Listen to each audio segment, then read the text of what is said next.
The popular sport in Harry Potter's world has taken to Italy, as the Quidditch World Cup began with Australia beating Italy in a demonstration match. 29 teams made up of Muggles arrived in Florence, Italy ahead of the game set to begin this weekend to play a more grounded rendition of the popular wizarding sport.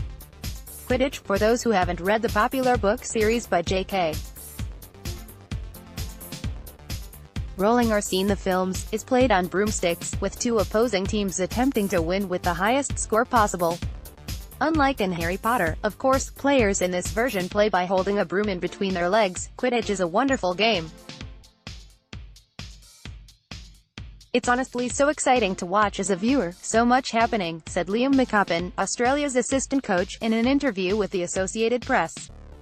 There are 4 balls, and often you don't know where to look, and the athletes that play, the people who play, males and females, they're very strong, very fast. Watch, New Jersey man uses paddleboard to get across Hudson River for work. Much like in the wizarding world, each team is comprised of 7 players with different roles. 3 chasers try to get a ball called a quaffle through the opposing team's hoops, 3 on each team of varying heights, to score 10 points, while the keepers attempt to block attempts to score by their opponents. Teams can also work to prevent each other from getting points by having their beaters use bludgers, a dodgeball, to take out opposing players.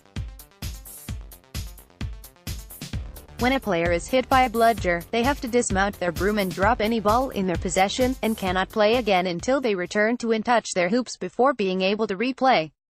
It's a considerably better way of playing than in the magical game, in which bludgers can actually knock players out as they move about the pitch on their own.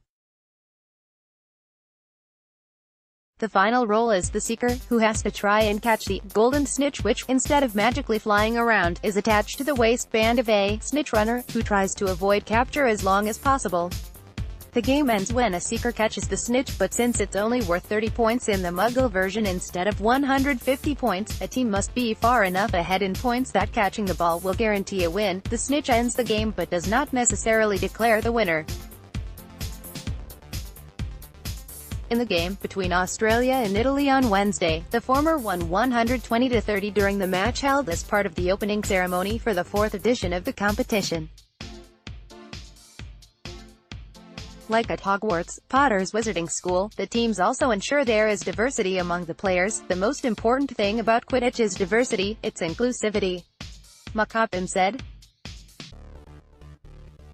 It's a mixed sport, mixed-gender sport, so we've got males, females and also non-binary people. Watch, Sudbury toddler caught on camera playing hockey and crib. Some of the players playing in Wednesday's game were also longtime Harry Potter fans. Before I started playing Quidditch, I read Harry Potter books, I watched the Harry Potter movies, but when you start playing, it is very different, said Alessia Brettini, an Italian player.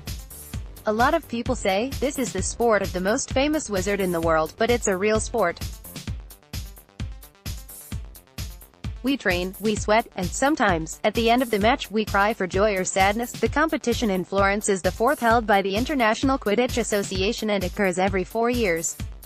The US won in the inaugural competition in 2012 in the UK and in 2014 in Canada, but lost to Australia and Germany in 2016. Copyright 2018 Global News, a division of Chorus Entertainment Inc.